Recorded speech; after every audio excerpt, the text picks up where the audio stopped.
Hi everyone, Ben here from musictheoryacademy.com. In this lesson, we're going to have a look at chord progressions. We're going to ask the question, what is a chord progression? We're going to look at the 5 basic rules of chord progressions. I'm going to introduce you to some common chord progressions you can use, and also some circle progressions. And then finally, I'm going to give you a summary chart PDF, which will help you as you're writing and composing music on your own. So firstly, what is a chord progression? Well, a chord progression is simply the order in which chords are written or played in a piece of music. So it's a really easy definition. The hard thing is then asking the question, well, how do I know which chords to put in the piece of music that I'm writing? How do I know which order to put them in? So let's have a look at that. And I'm going to give you 5 basic rules that you can follow and that will just help you work out what chords to use and what chord progressions to use. So rule number 1, choose a key to write in. If you don't know what key you're in, then it's really difficult to work out what chords to use. If you're just starting out writing music, I suggest using C major or G major. If you're writing in a major key, or A minor or E minor, in a minor key. That's simply because they don't have many sharps or flats. Okay, C major, it doesn't have any sharps or flats. G major only has 1 sharp. So choose a key to write in and keep it simple to start with.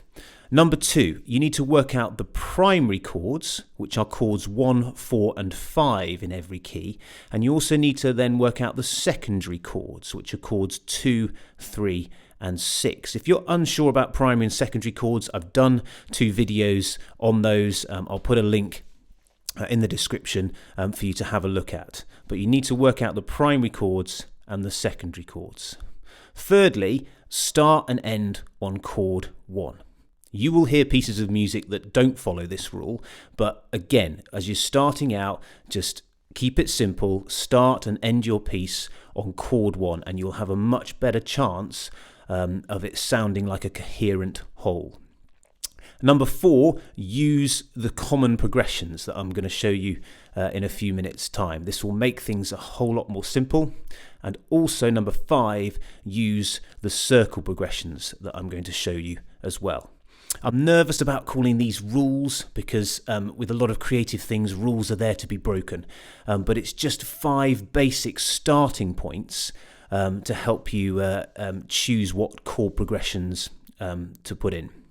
So, the common progressions I was talking about. There's 4 different common progressions that you'll hear in lots of pieces of music and that you'll find really helpful if you use these as you're writing music. So progression number 1 is chord 1, chord 4 and chord 5. These are simply the primary chords. Let's have a listen to how this progression sounds.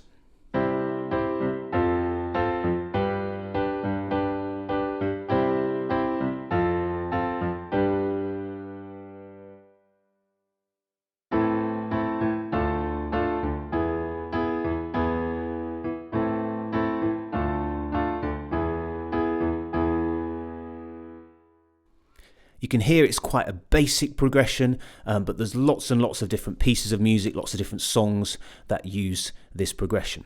The second common progression you'll hear is 1, 5, 6, 4. So we've got the primary chords, but we've just added in 1 secondary chord there, chord 6. Let's have a listen to how this one sounds.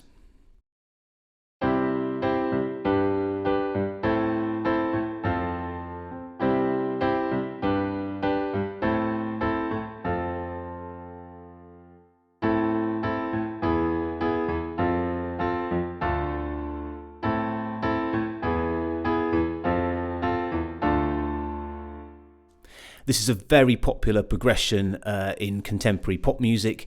You'll hear it in a lot of different songs. Progression number 3 is 1, 4, 1, 5, 1. Now you will hear this in 12-bar blues a lot. It is the progression that 12-bar blues follows. So have a listen to this example.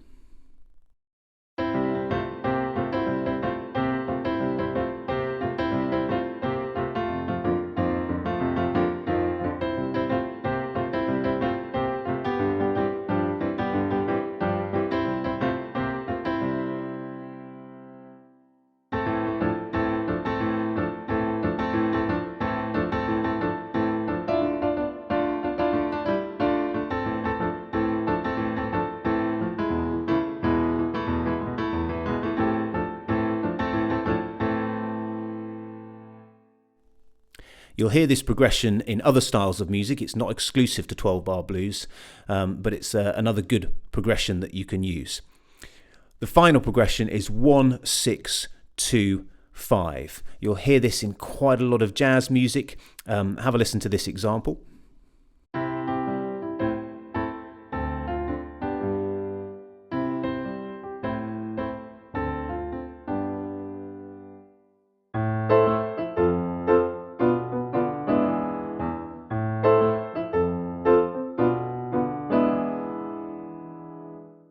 It's got a lovely jazz-like lilt to that progression.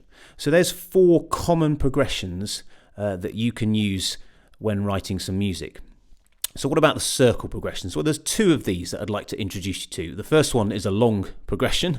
It's 1, 4, 7, 3, 6, 2, 5, 1, which is a bit of a mouthful to say. But if you hear it, it just sounds like it follows one after the other. So have a listen to this progression.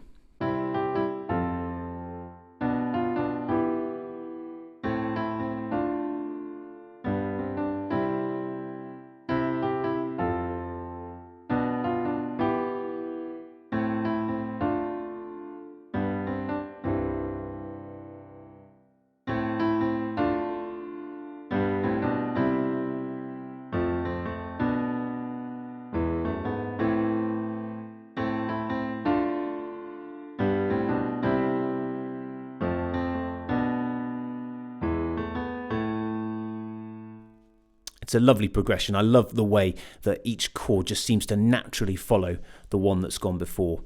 The second circle progression is much simpler. It's simply chords 1, 4, 5, and 1. Have a listen to this example now.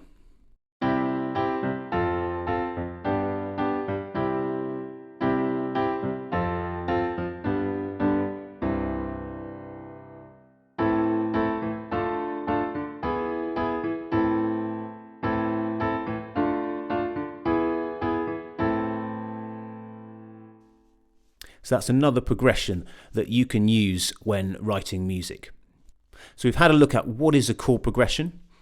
We've covered the 5 basic rules of chord progressions if you're just starting out. We've looked at some common chord progressions and some circle progressions. If you head over to musictheoryacademy.com, I've got a summary chart PDF for you, which shows you all of the common chord progressions and circle progressions in all of the different keys. So it's a great reference point for you to look at as you're starting to compose. I really hope you found that useful and helpful, and I wish you the very best in all your composition work.